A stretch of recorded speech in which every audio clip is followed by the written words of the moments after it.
이제 우리 하나님 말씀 같이 살펴보시겠습니다. 오늘 주시는 하나님 말씀은 창세기 12장입니다. 구약 성경 창세기 12장 1절부터 4절까지 말씀인데요. 오늘도 우리 다 자리에서 일어나셔서 하나님의 말씀을 받들어 올리겠습니다. 창세기 12장 1절부터 4절까지 말씀입니다. 여호와께서 아브라함에게 이르시되 너는 너의 고향과 친척과 아버지의 집을 떠나 내가 내게 보여줄 땅으로 가라. 내가 너로 큰 민족을 이루고 내게 복을 주어 내 이름을 창대하게 하리니 너는 복이 될지라.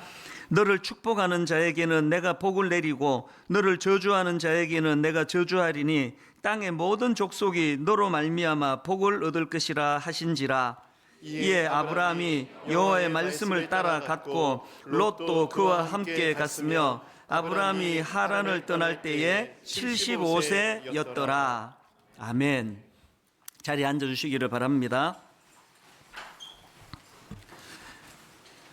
요즘은 이 인터넷의 발달로 유명한 교수님이나 강사님 이거 나라와 국적을 초월해서 세계적으로 좋은 강의들을 안방에서 마음껏 들을 수 있다는 거, 이것이 얼마나 감사한지 모르겠습니다.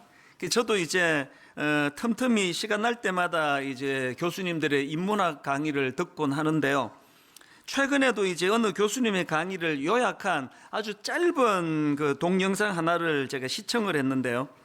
우리나라 교육 현실을 통탄하는 그런 내용이 그 강의에 담겨져 있었습니다.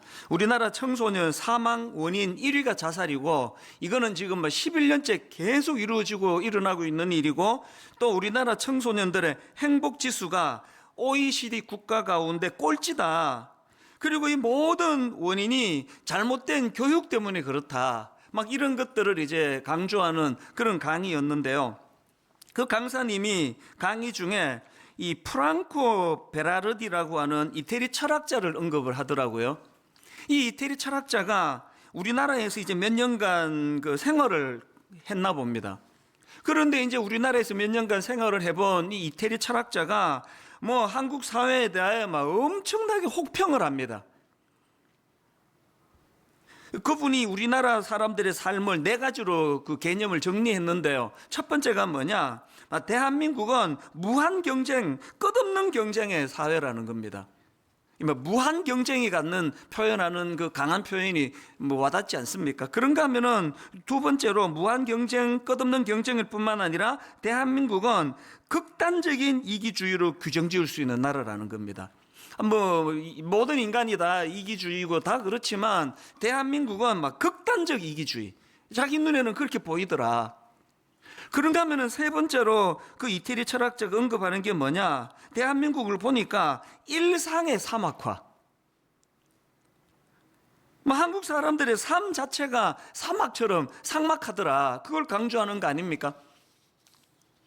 마지막 네 번째로 그 생활 리듬의 가속화라고 표현했는데요. 영어로 가속화가 acceleration이라는 단어 아니면 그 단어도 굉장히 센 단어인데요. 이 철학자가 그 단어로도 모자란다고 생각했던지 그 앞에다가 하이퍼라는 접두사를 넣어가지고 하이퍼 액셀러레이션, 이 하이퍼라는 단어가 과도하거나 지나침을 나타낼 때 사용하는 단어이기 때문에, 그러니까 이 하이퍼 액셀러레이션이라는 이 표현은 초가속화 사회, 너무 정신없이 돌아가기 때문에 정신을 차릴 수가 없다, 그런 표현이에요.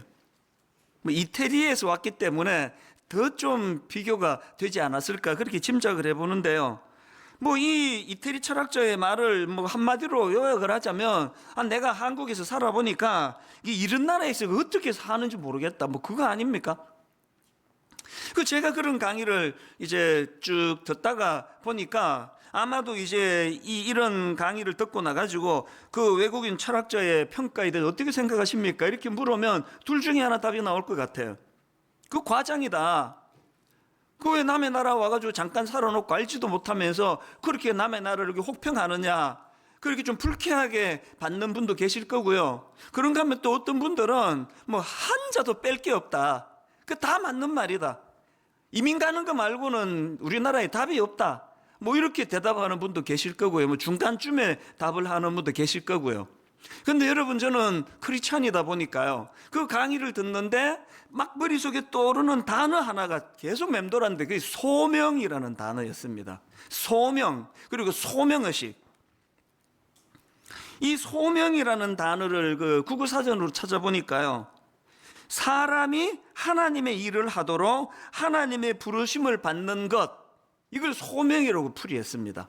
그리고 소명의식이라는 단어도 제가 사전을 찾아보니까 부여된 어떤 명령을 꼭 수행해야 한다는 책임의식, 이게 소명의식이라는 겁니다. 여러분, 제가 그렇게 우리나라를 혹평하는, 이게 뭐 사람 살 때가 아니라는 식으로 혹평하는 이태리 철학자의 강의를 제가 내용을 소개받으면서 왜 소명이라는 단어를 떠올렸을까요? 저는 뭐 이민 가야 되겠다라든지 혹은 지금 뭐 엉터리다, 우리나라 좋은 나라다, 이런 생각이 들기보다는 이렇게 할 일이 많은 사회, 이렇게 할 일이 많은 시대에 내가 태어났다는 것 때문에 내가 할 일이 뭐지? 내가 무슨 일을 해야 되지? 이게 소명이에요, 소명. 신앙생활을 하다 보면은 이 소명하고 그 비슷한 뜻을 가진 표현들이 종종 들려지는 걸 알 수 있는데요, 이 소명하고 비슷한 표현이 이게 부르심입니다. 콜링. 고린도전서 1장 1절과 2절에도 보면은 이 부르심이라는 표현이 두 번에 걸쳐서 나오는데요, 자 보십시오. 하나님의 뜻을 따라 그리스도 예수의 사도로 부르심을 받은 바울과, 이게 부르심이 나오죠. 사도로 부르심을 받은 바울과 형제 소스데네는, 그 다음 2절에 또 부르심이 나옵니다. 고린도에 있는 하나님의 교회 곧 그리스도 예수 안에서 거룩하여지고 성도라 부르심을 받은 자들과, 여기에 또 부르심이 나오죠. 이걸 1차 소명, 2차 소명 이렇게도 설명을 하는데요, 사도 바울이 1절에서 표현한 사도로 부르심 할 때 이 부르심은 2차 소명이에요. 그러니까 사도로 부르심으로 표현되는 2차 소명은 1차 소명, 자격 없는 나를 자녀 삼아 주시기 위하여 하나님이 예수 그리스도를 통하여 십자가를 통하여 나를 은혜의 자리로 불러주신 이 부르심의 감격, 그 1차 소명에 대한 이 감격을 사도로 부르심이라는 부르심 속에 드러났기 때문에 사도 바울은 평생을 다하여 이 2차 소명을 위하여 목숨을 걸고 그렇게 헌신하게 된 거 아니겠느냐, 그 말씀이에요.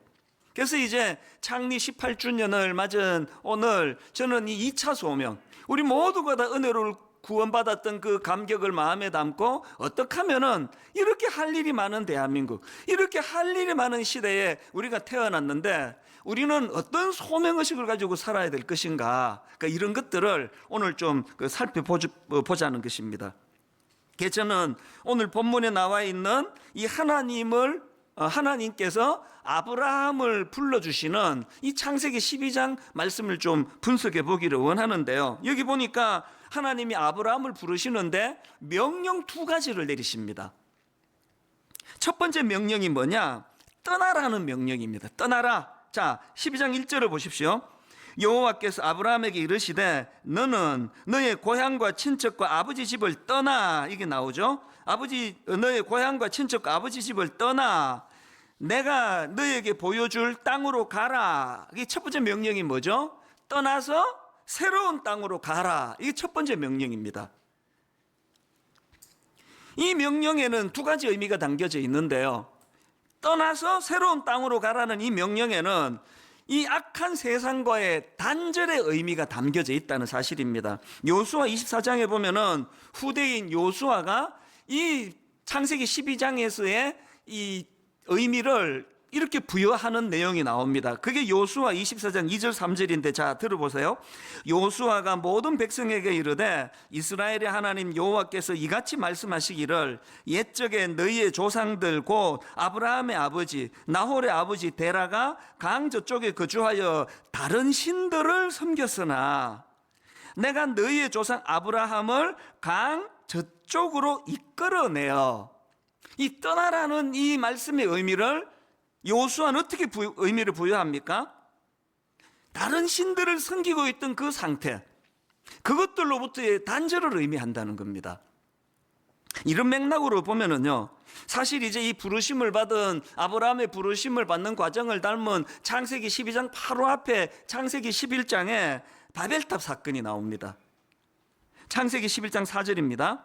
또 말하되 자 성읍과 탑을 건설하여 그 탑 꼭대기를 하늘에 닿게 하여 우리 이름을 내고 온 지면에 흩어짐을 면하자 하였더니, 그러니까 이 창세기 11장에 나오는 바벨탑 사건이라는 것은 홍수 심판 이후로 하나님 앞에 회개하고 그들이 하나님 앞으로 나가는 게 아니라 이제는 인간의 지혜로, 하나님을 배제한 인간의 지혜로 그런 것들을 막을 수 있다. 그게 바벨탑 사건이에요.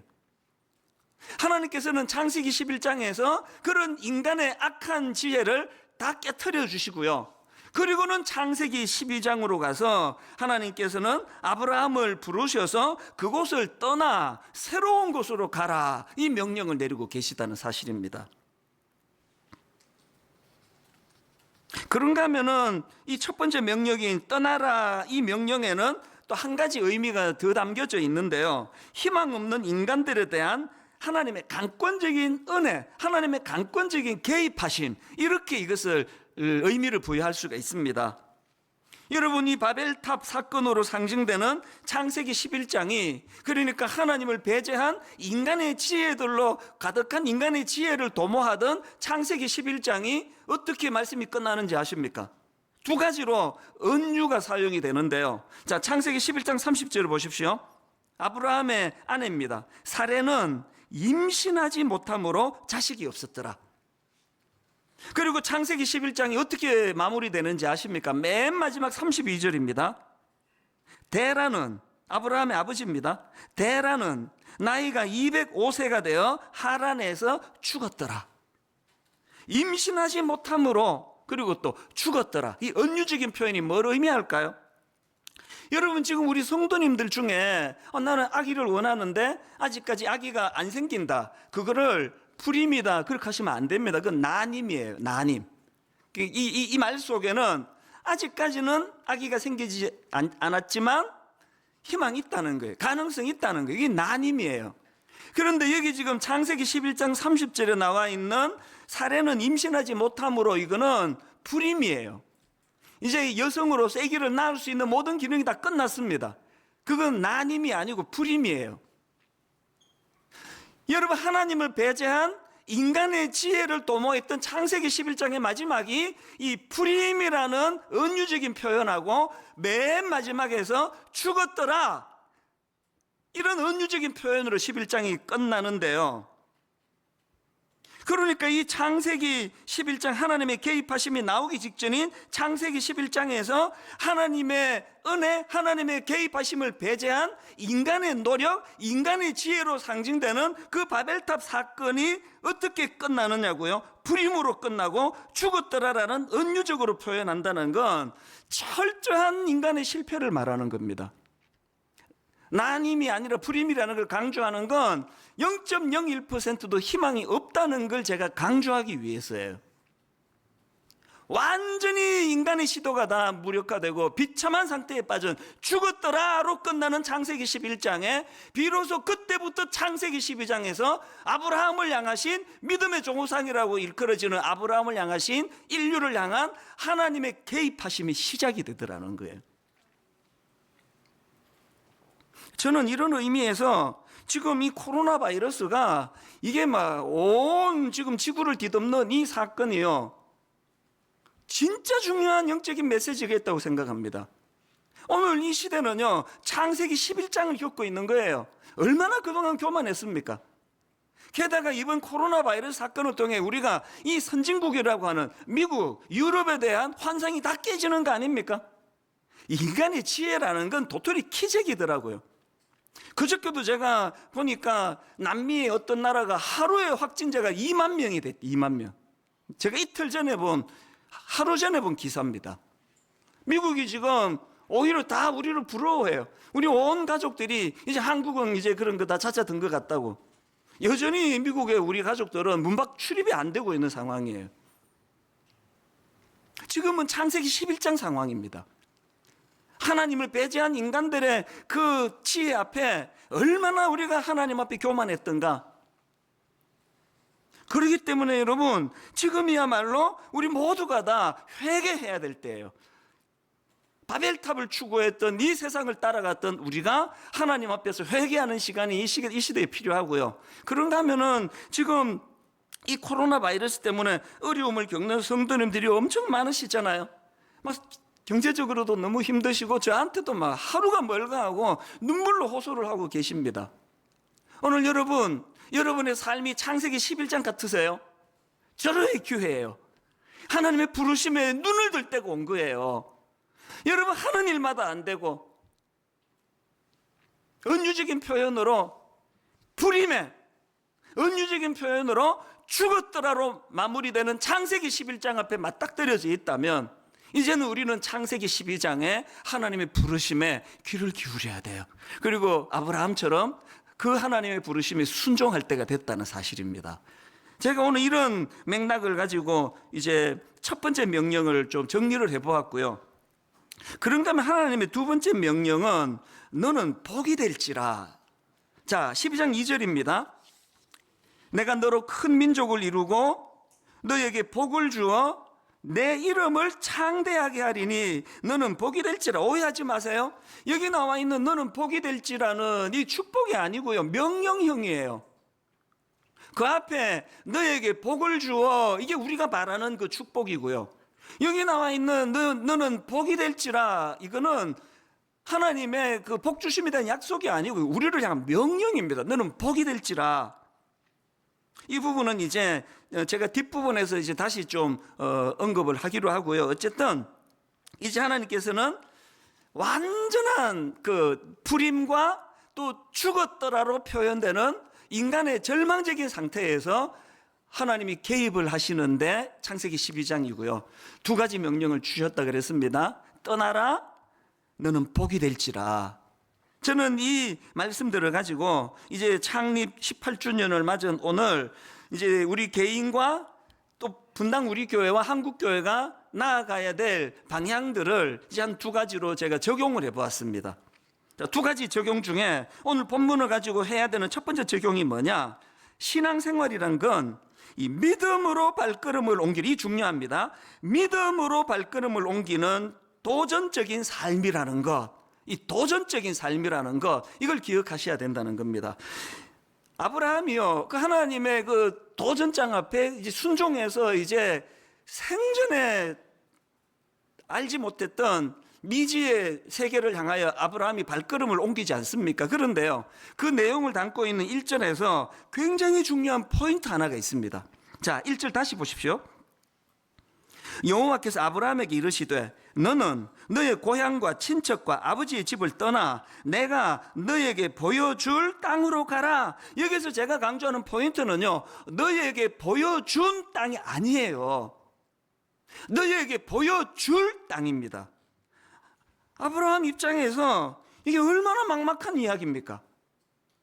너에게 보여준 땅이 아니에요. 그랬는데 여러분, 아브라함은 그 막막한 하나님의 명령 앞에 순종을 하는데 그 순종할 수 있었던 원동, 여기 4절에 나옵니다. 뭘 붙잡았길래 이렇게 순종하게 되었느냐? 4절입니다. 이에 아브라함이 여호와의 뭘 따라갔습니까? 말씀을 따라갔고요. 말씀을. 보여주신 그 어떤 환상이 아닙니다. 말씀을 따라갔습니다. 저는요, 창립 18주년을 앞두고 지난 한 주간 동안 제 인생에서 참 굵직굵직하게 그 전환이 일어났던 몇 번의 사건이 있었는데요, 그것들을 되짚으면서 참 제가 가슴이 뭉클뭉클하고 은혜를 받는 그런 시간을 가졌습니다. 그리고는 그것이 전부 이 창세기 12장 1절과 4절의 원리대로 이루어졌다는 걸 제가 깨닫게 됐는데요, 첫 번째로 제가 떠올렸던 내 인생의 터닝 포인트는 역이민한 겁니다. 막내니까 이민 가는 것까지는 내 의지가 하나도 안기지 않았습니다. 전가족 이민 가니까 따라간 거죠.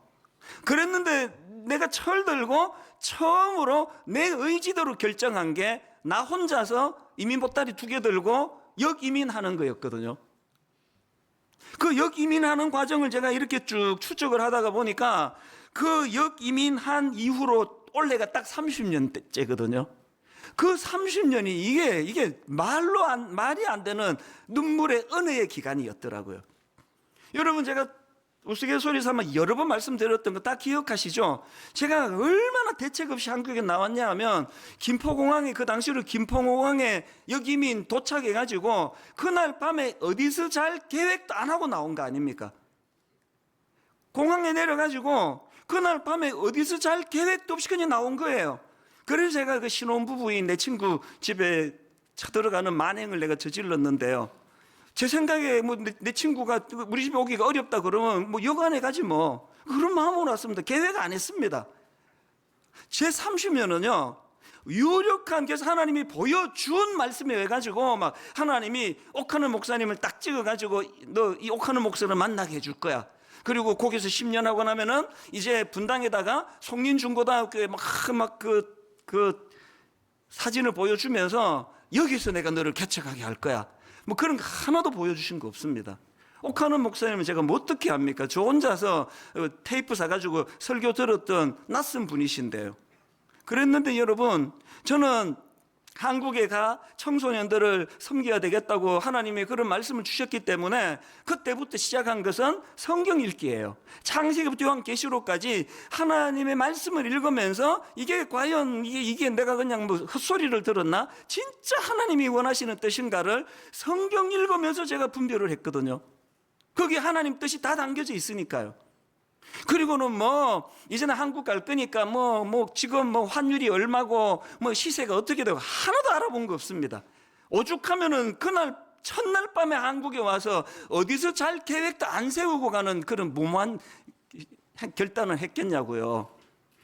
그랬는데 여러분, 하나님께서 성경을 읽도가는 과정에서 말씀으로 제게 확신을 주셨기 때문에 그 지난 30년의 세월은요 한치의 오차도 없는,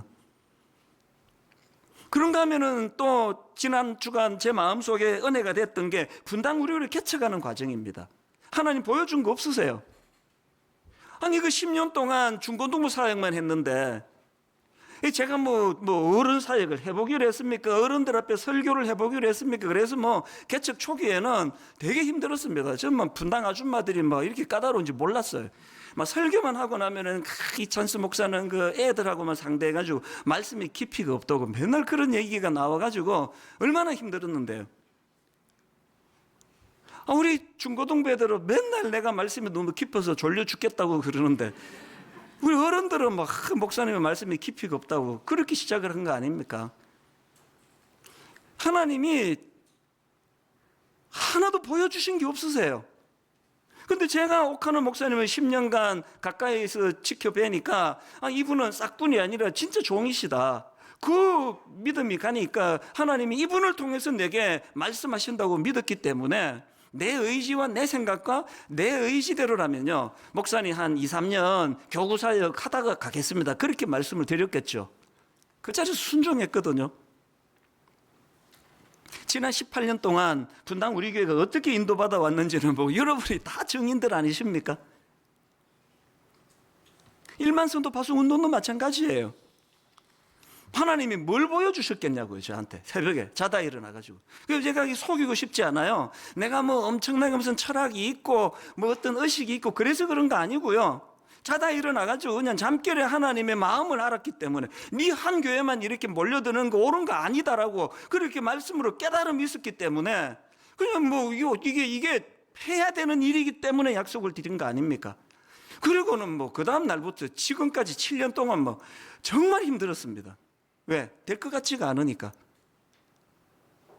내가 무슨 수로 10,000명에서 15,000명을 나가라고 그러겠냐고요. 아마 그때 막 등록이 1년에 막 한 4,000명, 5,000명씩 되고 있던 때이기 때문에 하나님 내가 막 10년 동안에 15,000명을 더 모으겠습니다. 이거는 뭐 어떻게 한번 해보겠다고 하겠지만 무슨 수로 제가 이게 뭐 창고에 들어있는 내 물건도 아니고 뭐 여러분 인격을 가졌는데 강제로 되는 일도 아니고 그래서 여러분 지난 7년 동안에 새벽마다 일어나가지고 두려운 마음으로 하나님의 말씀을 구하고 하나님의 뜻을 구할 수밖에 없었던 것은 보여주신 게 없기 때문이에요. 그랬는데 여러분 요즘에 저는요 전율을 느껴요. 사실대로 말씀드려서 저는 믿음이 없어가지고요 이제 2월 달에 이거 오픈하고 나면 막 한동안 시끄러울 거라, 난리가 날 거라, 막 항의도 많고 막 게시판은 막 그냥 막 찬반 논란으로 휩싸일 거라 걱정이 많았습니다. 믿음이 없어가지고. 아니 이게 나가라는 소리를 이제 뭐 전까지는 뭐 막연하게 들렸는데 이제 내년에 이제 다 나가야 된다고 이런 이제 설교를 하고 나면은 이제 막 멱살도 잡고 막 그럴 줄 알았는데요. 이후에 너무 조용해서 내가 요즘에 시험에 들었습니다. 내 믿음 없음에 대해서. 아니 어떻게 이렇게까지 아무 반응이 없으시지? 막 계속 우신다는 이야기는 초반에 좀 들리다가 요새는 울지도 않아요. 뭐 항의하는 글 하나 없었습니다. 여러분이 그걸 못했네, 오늘 멱살 잡아야지, 그렇게는 생각하지 마시고요. 하나님이 뭘 뚜렷하게 보여줘서 이거 7년 뒤에 네가 발표하면 멱살 잡히는 일도 없고 교회가 혼란스러운 일도 없고 보여주신 거 없으세요. 이게 하나님의 뜻이기 때문에 순종했는데 하나님이 놀라운 방법으로, 그래서 지금 15 외부의 목사님 모시는 것도 솔직히 잠이 안 왔거든요. 내가 어떻게 알고 모시겠냐고요. 그랬는데 하나님의 놀라운 지혜, 이 자천이 아니라 타천, 그분의 인격과 그분의 믿음과 그분의 말씀의 은사를 경험한 타천으로만 이것을 받았는데요, 너무너무 이 방식이 이게 제 머리에서 나온 게 아닙니다. 하나님이 후배 목사님을 만나게 해주시고 팀을 만들게 해주시고 우리 교역자들 안에 참 지혜로운 교역자들을 하나님이 보내주셔서 저는 이게 땅 짚고 헤엄치기예요. 그러니까 이제는 막 확신이 드는 겁니다. 이제 여러분 기대하세요. 이제 이 1만 수도 파송 운동은요, 축제. 이게 무브먼트가 일어날 거예요. 어제 제가 우리 교역자한테 그런 이야기를 나눴는데요, 5,000명, 500명도 안 남을 것 같다. 30개 교회에 너무너무 하나님의 이 소명을 받은 너무나 신실한 1만 스승 같은 시키니까 하는 싹군 같은 종들이 아니라 사도 바울처럼 정말 하나님의 이 소명의식을 가지고 영적인 아버지와 같은 마음을 가지고 준비된 목사님들이 이제 30개 교회로 나누고, 그리고 저는 이제요, 이제 힘이 자꾸 빠져나가고 있는 상황 아닙니까? 아직까지는 버틸만 한데요, 지금 흰머리 한번 보세요. 흰머리. 나 여러분한테 18주년에 오늘 한마디 하고 싶습니다. 내 청춘 돌리도 내 42살 때 사진을 보면요, 흰머리 하나도 없어요. 그때는 60일 특별 새벽 기도를 하고도 멀쩡했습니다. 즉 일주일만 하고도 몸 좀 눕는 체력이에요. 이제는 저는 점점 이제 후패해져가는, 저는 이제 진언해 아닙니까? 진언해. 여러분 이렇게는 말하지 마세요. 떤 적도 없으면서 무슨 친다고 그래. 인생으로 치면 저는 진언해인데, 이제 우리 젊은 목사님들이 진짜 말씀으로 무장된 이 30개 교회로, 그리고 이제 곳곳에서 이제 무브먼트를 일으킬 걸 생각하면은요, 이게 하나님의 지혜가 인간의 그 잔머리로 생겨나는 지혜로는 따라갈 수 없는 하나님의 은혜.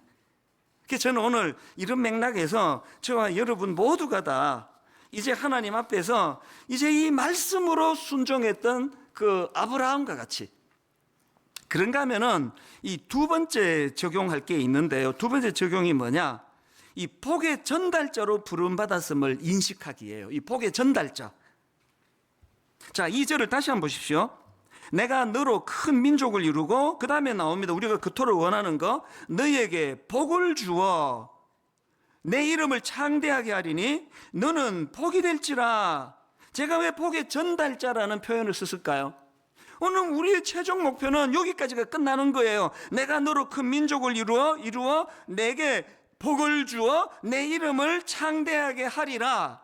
우리는 추구하는 게 여기까지예요.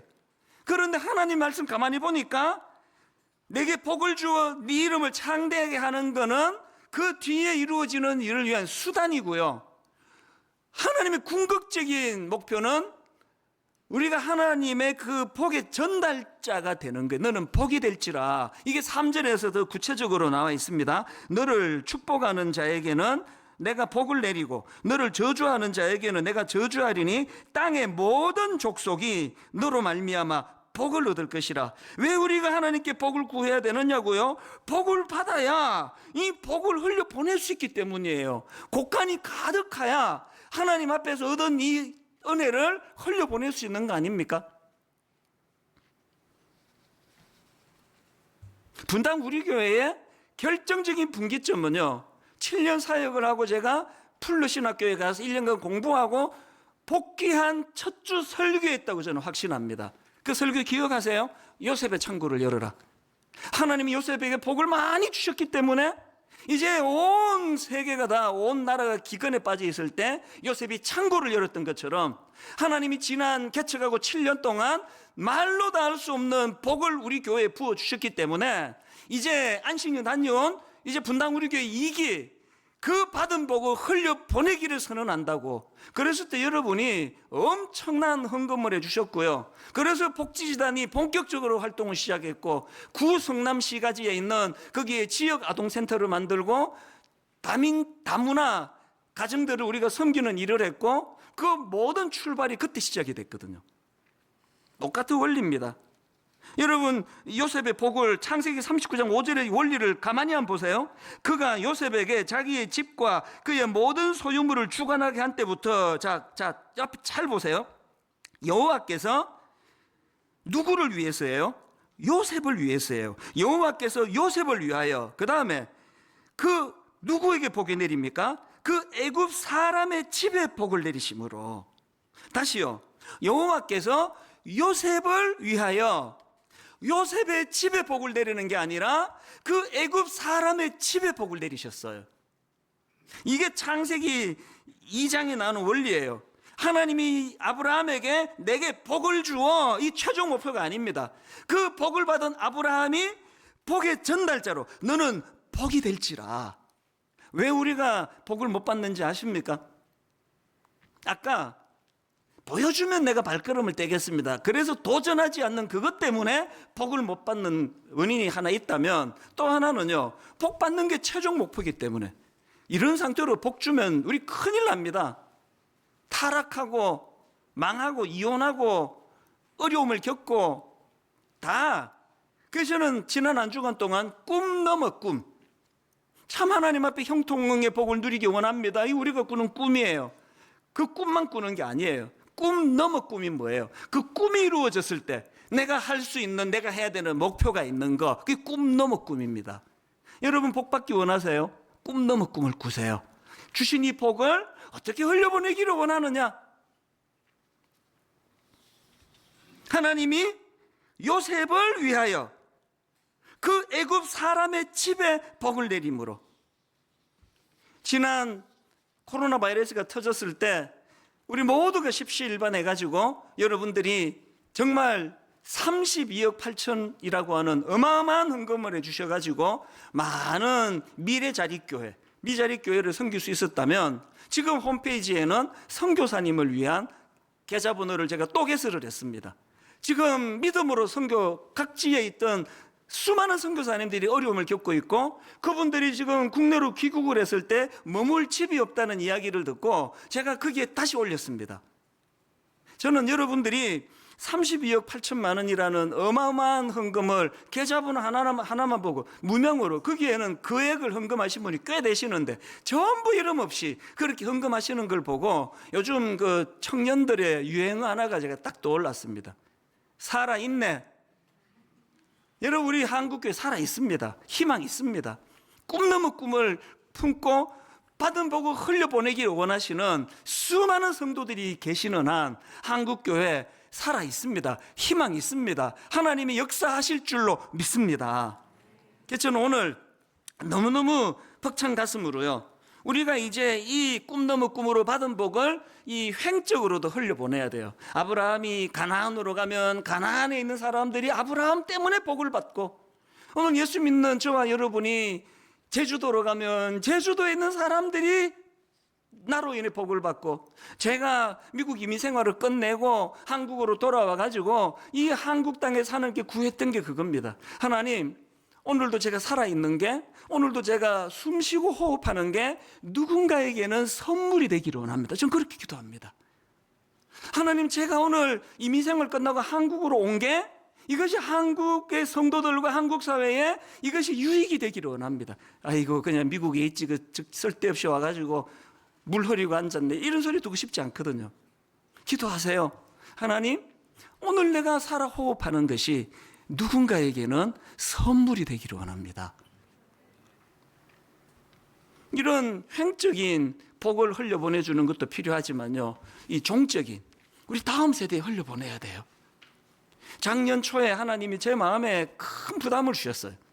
뭐 그때 동성애라는 또 성적인 타락이라는 이 많은 것들을 하나님이 저에게 보여주시고요. 그리고 지금 한국 교회는 막 동성애 문제 가지고 막 맨날 우리끼리 싸우고 막 네가 올리 내가 올리, 이게 1월달 2월달에 주신 부담감입니다. 오해하지 마십시오. 작년에 우리 부교역자 동성애 설교 이후로 이 꿈을 받은 게 아니고요, 우리 모든 교역자는 다 알아요. 우리 순장님과 꿈을 나눈 건 그 이전입니다. 그렇게 1년 반 이 꿈을 가지고 하나님 앞에 기도했는데 열매가 나왔습니다. 그게 기독교 성윤리 연구소예요. 기독교 성윤리 연구소. 그리고 창립 18주년이 되는 오늘 작품 하나가 나왔습니다. 여러분, 이 기독교 성윤리에서요, 주일학교 자녀들과 부모를 위한 성경적 성교육 관련 10권의 책을, 그래서 제가 무거워서 다 못 들고 와, 2권만 제가 대표로 들고 왔는데요, 시리즈가 우리 자녀 성경적 성교육 시리즈입니다. 3세부터 5세까지 남자와 여자는 왜 달라요? 6세부터 8세까지 아기는 어떻게 태어나요? 9세부터 11세까지 내 몸이 변하고 있어요. 12세부터 14세 성과 새로운 나, 15세 이상 사랑, 성, 그리고 하나님. 저는요, 이 책이 완벽하다 생각하지 않습니다. 그리고 모든 걸 다 다룬다 생각하지 않습니다. 어떤 표현에는 동의가 안 되는 부분도 있습니다. 그러나 근본적으로 이 책은요, 신앙적으로 보수적인 교단으로 알려진 루터교에서 성경적인 기준으로 성과 결혼과 가정에 대해서 다룬 책이라는 걸 확신합니다.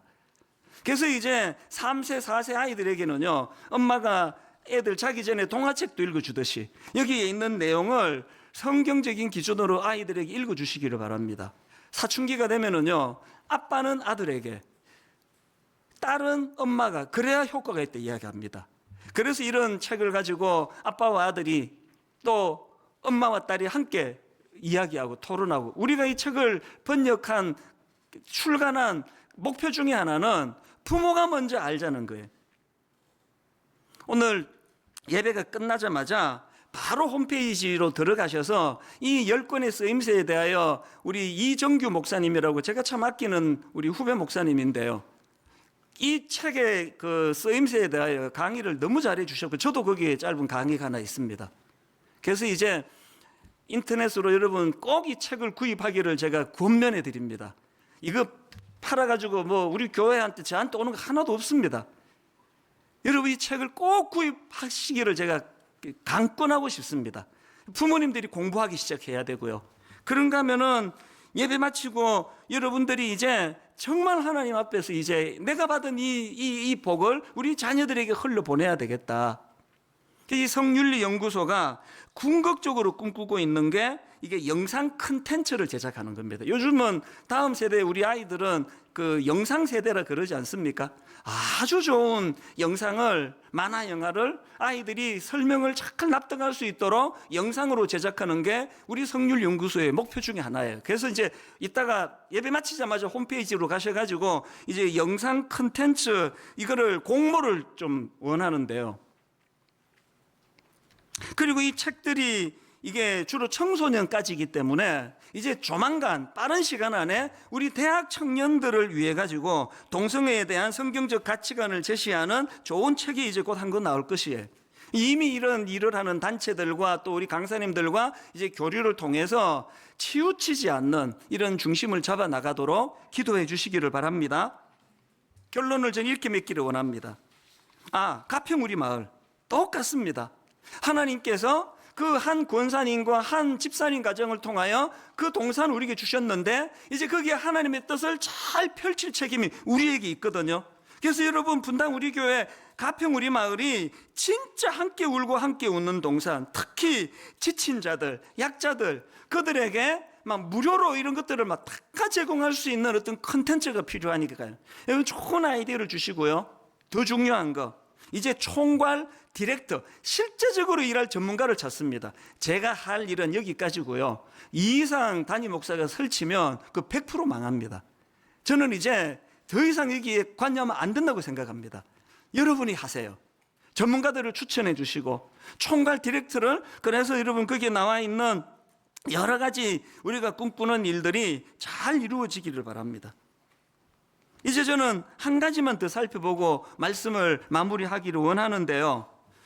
이 모든 것을 주도하시는 분이 하나님이시라는 것, 이것으로 결론을 맺어야 합니다. 자, 오늘 본문 12장 2절과 3절 뭘 강조하는지를 보시면서 읽고 마무리하겠습니다. 자, 보십시오. 내가, 여호와 하나님을 두고 하는 당신의 표현입니다. 내가 너로 큰 민족을 이루고, 그리고 우리말에는 빼버렸지만요, 그 히브리어로 보면은 관로에 있는 것들이 다 들어있는 내용이에요. 자, 다시 읽어드립니다. 내가 너로 큰 민족을 이루고, 내가 너에게 복을 주어, 내가 너의 이름을 창대하게 하리니 너는 복이 될지라. 너를 축복하는 자에게는 내가 복을 내리고, 너를 저주하는 자에게는 내가 저주하리니. 여러분이 5번에 나와 있는 내가 뭘 강조하는 겁니까? 오늘 이 설교 듣고, 맞아, 나 도전해야 되겠다, 맞아, 한번 내가 변화돼야 되겠다, 이게 설교 잘못 들으신 거예요. 창립 기념주일 우리가 하나님 앞에 내려야 되는 결론은, 하나님은 오늘도 주권적으로 일하신다는 거. 창세기 11장에서 불임과 죽었더라로 표현되는 인간의 비참한 역사 앞에서 오늘도 하나님은 주권적으로 창세기 12장을 열어가고 계신다. 하나님의 이 주권 앞에 순종하며 나가야 되겠다. 이것을 결심하는 그런 창립 기념 주일이 되기를 바랍니다. 시편 16편 2절 읽고 말씀을 마치겠습니다. 내가 여호와께 아뢰되 주는 나의 주님이시오니 주 밖에는 나의 복이 없다 하였나이다. 내가 여호와께 아뢰되 주는 나의 주님이시오니 주 밖에는 나의 복이 없다 하였나이다. 이 사실을 철저하게 인식하고 하나님을 배제하고 바벨탑을 쌓고자 하는 이 시대에 절대로 거기에 흔들려 끌려가지 아니하고 창세기 12장에 주도하시는 하나님 앞에 순종하는 아브라함과 같은 믿음의 성도님들 되시기를 주님 이름으로 축원합니다.